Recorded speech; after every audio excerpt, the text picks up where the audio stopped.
This is the new PRO881 digital locator. Digital is important because why do you care about digital? When you're around electrical interference, when you're standing next to a transformer that's 5 feet tall and you're 2 feet away, and you're trying to track a wire, you will not hear it with an analog locator. All you're going to hear is buzz, hum, garbage.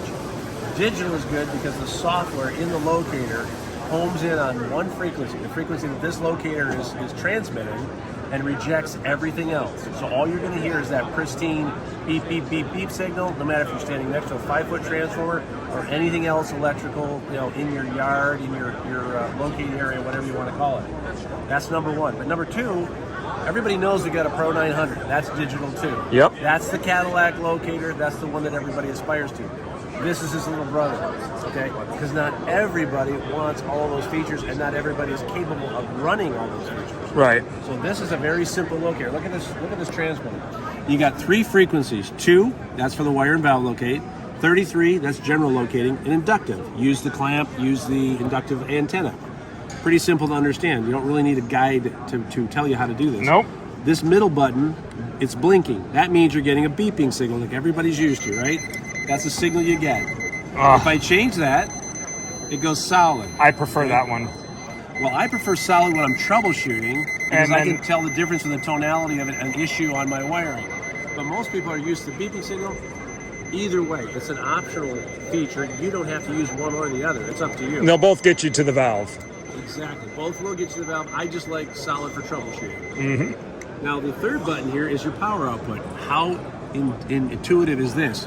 1, 2, or 3.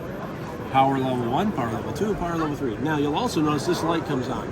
This light is your indicator that you're ready to locate. When that light's on, that means you got current flowing. You got current flowing, you can track it. If that light is not on, you can't.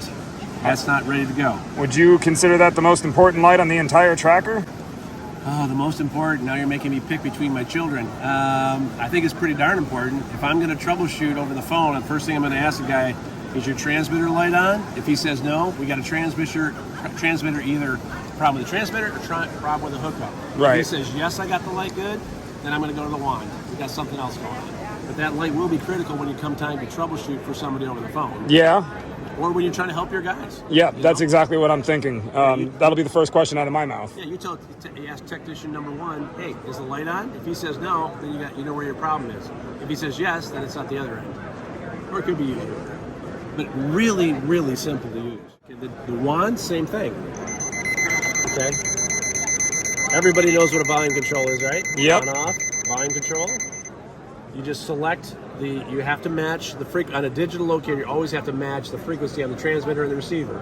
As I explained, the software is going to look just for a 2K signal here, or 33, or the inductive mode.